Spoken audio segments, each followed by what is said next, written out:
Right, here we have the first stanza. Actually, this poem, The Wind, is a children's poem, and the poem presents the wind through the eyes of a child who observes its effects while being able to see the wind itself. So, actually, it creates a kind of sense of mystery and wonder that captures the natural curiosity children have about the world around them. And as far as the structure and form of the poem, well, it consists of three stanzas of 6 lines each. And if we go into the technical sides of the poem, you can see the rhyme scheme of the poem. Dear students, the very first word, the very last, word of the line in English, whatever sound it has, that is considered as the very first sound will be named as A. And as we see that high and sky, they are both having the same sound effects, so we'll name them A and A. And then again we see pass and grass, so we assign them B and B. And then long and song, so that is C and C. So the rhyme scheme of the first stanza stands as A, B, B, and C, C. Then we have the repetitive refrain in the final 2 lines of each stanza, that here, and that definitely creates a musical song-like quality. Another thing that we can see here is it is written in a very simple words, as I told you, as it is actually a child who is narrating it, or who is seeing a wind. Let us start line by line. I, again, that is the first person, the little child who is narrating this poem. I saw you. You is actually the wind. Toss. Toss means to throw something up, and the child is seeing the kites that the wind is throwing up on the high, that means on very height. And not only the kite, which is very light in weight, but also blow the birds. That means even the birds have the difficulty in flying, as the wind is really blowing very hard.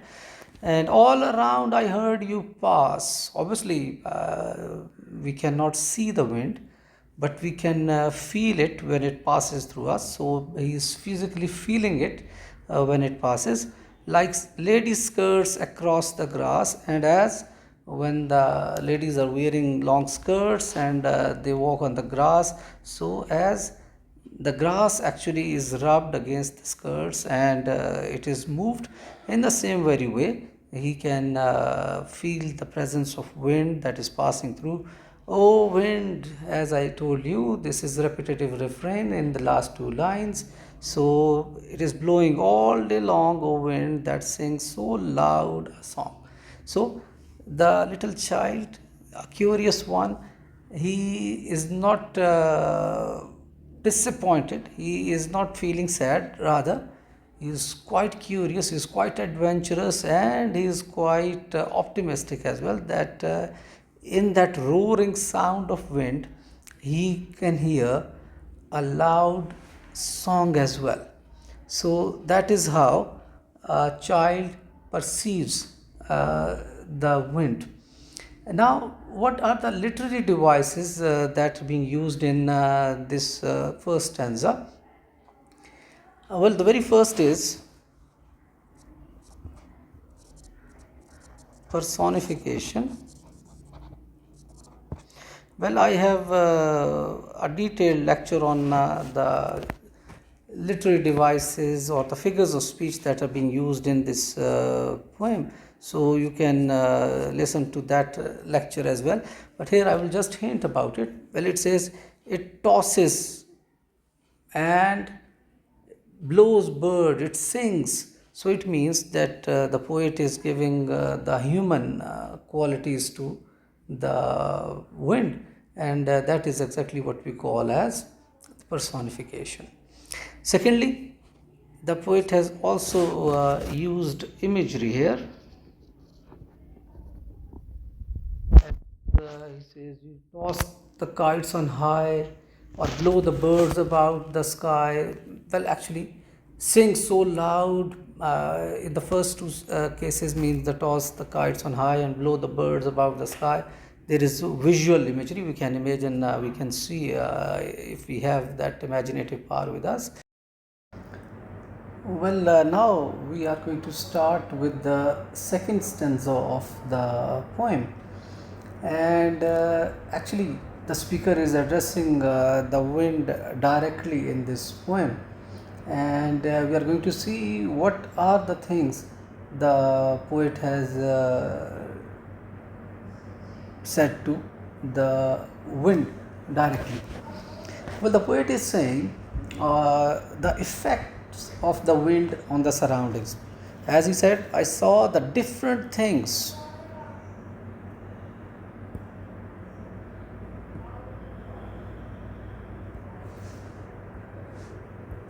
different things. So that is the effects he could see all around him. For example, what can the wind do? It is swaying trees, flying leaves, and moving clouds. But obviously, in the second line, he says that the effects are visible, but the wind itself remains invisible to the human eye, because he said, you always you yourself you hid. So it is definitely obvious, evident that the wind is there, it is blowing hard and it is moving things away, changing their positions. But obviously, we cannot see the wind. We can see the effects, but we cannot see the wind. Well, what part of figures of speech we see here in this second stanza and the first two lines of the stanza? The very first is, obviously, we have already discussed that poet has made use of personification. It has given human qualities to the wind, as it says, you did.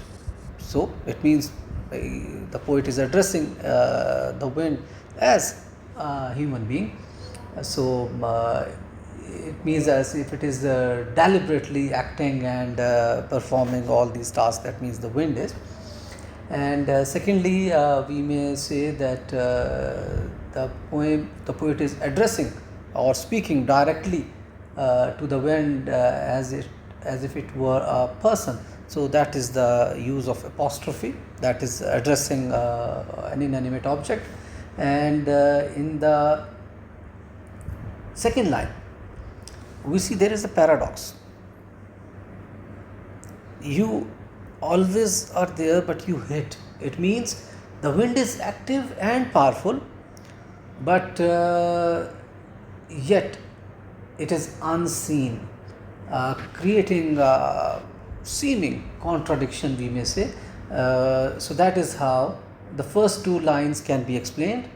In the third line says, I felt you push, I heard you call. Well, it means that the speaker feels the wind's force. Obviously, when it is blowing hard, we can feel it as if being pushed, and here's the sound it makes. What sounds, by the way, like rustling of leaves and whistling through objects. So the wind communicates through touch and sound. So obviously there is an imagery, tactile and auditory, although we may explain it a little later when we'll see the figures of speech. Let me explain the fourth line for you, and then we'll see the figures of speech in this third and fourth line. In the fourth line, it says, I could not see you at all.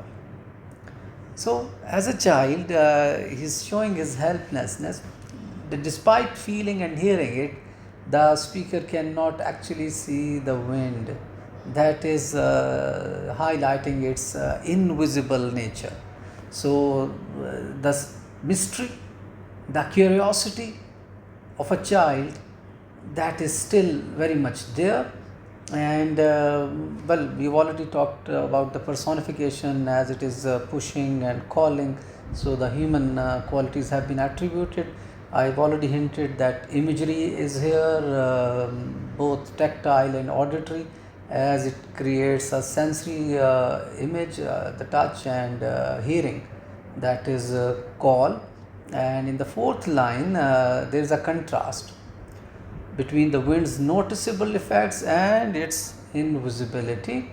And obviously, there is a repetition of the word you, as we see one, two, and three.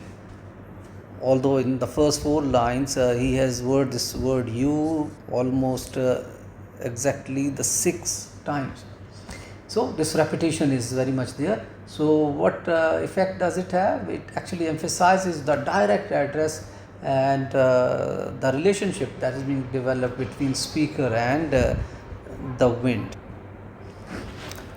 Well, in the next line, these lines have been repeated in all the 3 stanzas, and that shows that speaker calls out to the wind and noting its constant activity throughout the day. And definitely, as we said in the first stanza, that it brings a lyrical element, a singing kind of thing to this poem. What apostrophe? The figures of speech, obviously, as it is addressed to the poem, direct address, the word O, and repetition O wind, that is for in the last 2 lines, so that is for the emphasis. The repetition is there. Obviously, the personification that goes through these lines, and we have the word effects as well, that is called onomatopoeia, that is blowing echoes, the sound of the wind as well.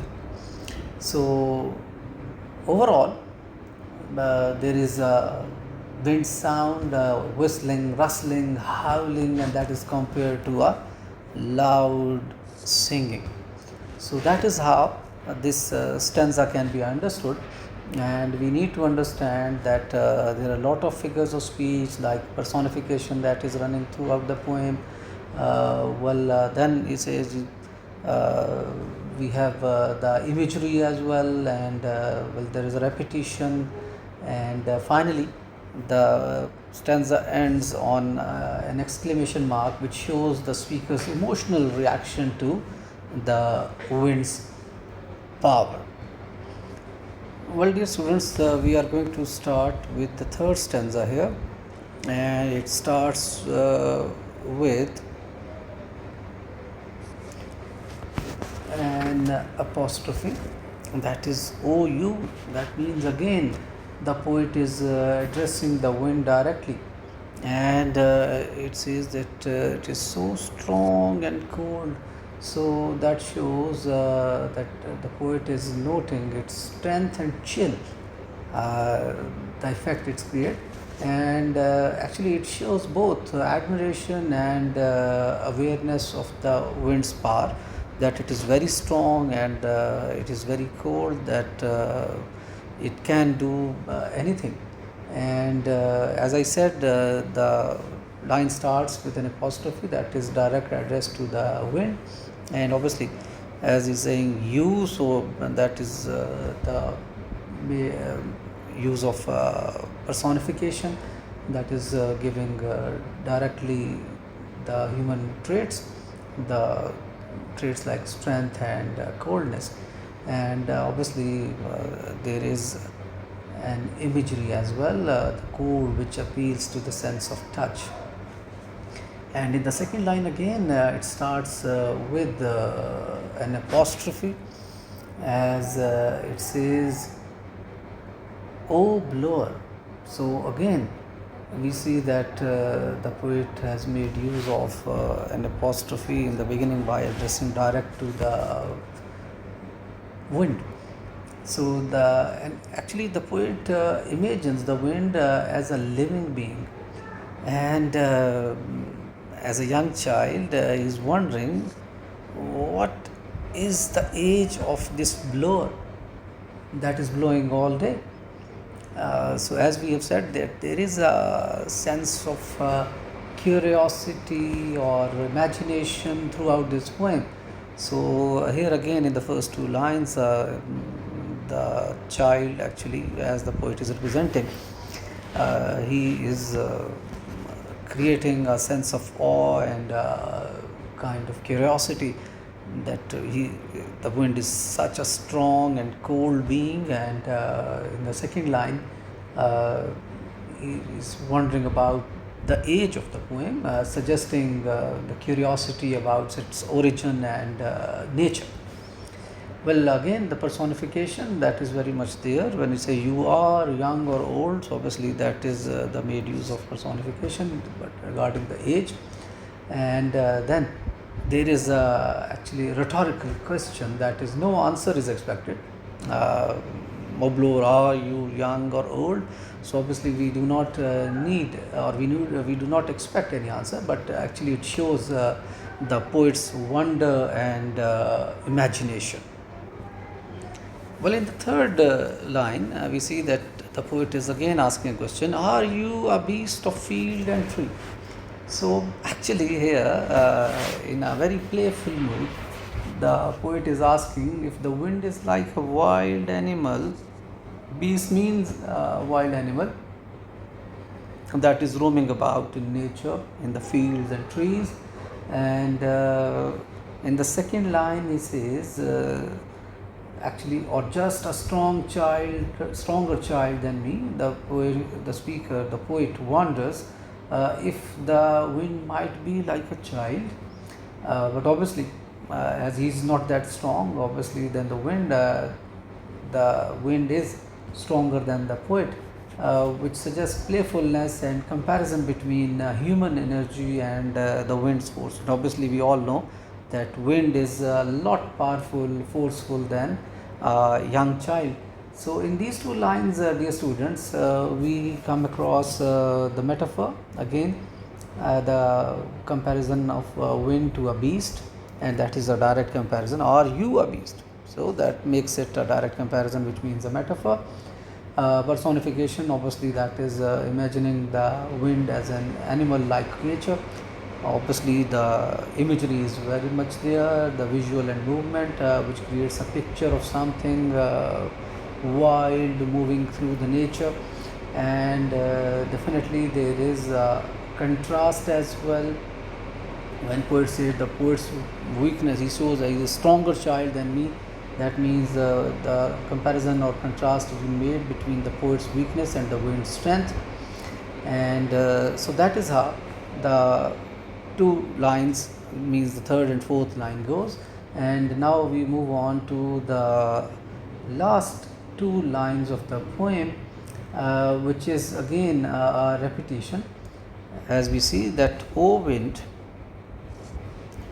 again the apostrophe is there, which means, although we have seen these two lines in the first two stanzas as well, here actually the speaker again observes that the wind never seems to rest. It blows constantly.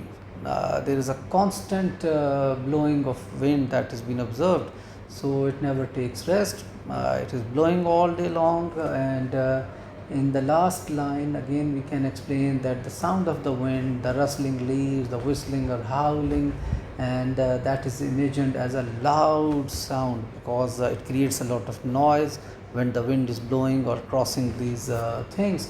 So that, as we already been saying, that it creates a lyrical effect as well. So that is how the last line of the poem goes. We may see the figures of speech again in the last two lines as well. As I've already said, that there is a repetition, the line repeats from earlier in the poem, and it creates rhythm and emphasis. Apostrophe, as we've already said, that there is a continued direct address to the poem, O wind, And again, blowing, we have already said that it creates, imitates the sound of the wind, so onomatopoeia is there. And in the final line we may see that wind has been personified, described as singing, that sings so loud, so that singing is prescribed or attributed to the wind. And the metaphor is there, obviously the wind sound is compared to a song. And then there is obviously an auditory imagery, and it ends on a sign of exclamation, which again shows that how excited and amazed the poet is, and he is also full of admiration for the wind. Well, we have come to the end of this poem, and let me conclude it by saying that in the wind, actually, poet transforms an invisible force of nature into a lively, almost human companion through very clear or vivid personification and direct address. Actually, the poet blends childlike curiosity with imaginative questioning.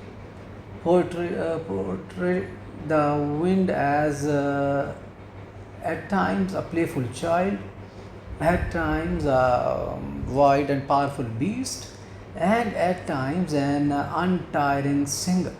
So all these qualities have been attributed to the wind in this poem. Through sensory imagery, tactile, auditory and visual, that means the sense of touch, that as had been cold. Auditory means hearing, like he sings, and visual, that means effects on nature. The poem actually captures both the mystery and vitality of the wind. Its repeated refrain creates musicality, echoing the ceaseless motion of the wind itself. Well, ultimately, the poem celebrates the wonder, power, and eternal presence of the nature, reminding readers that even unseen forces can inspire deep fascination and joy to us. So that is how, dear students, we explain this poem. I hope you have understood the meaning of the poem very clearly, and in the coming lectures, obviously, we will talk about the various aspects of this poem. Thank you very much.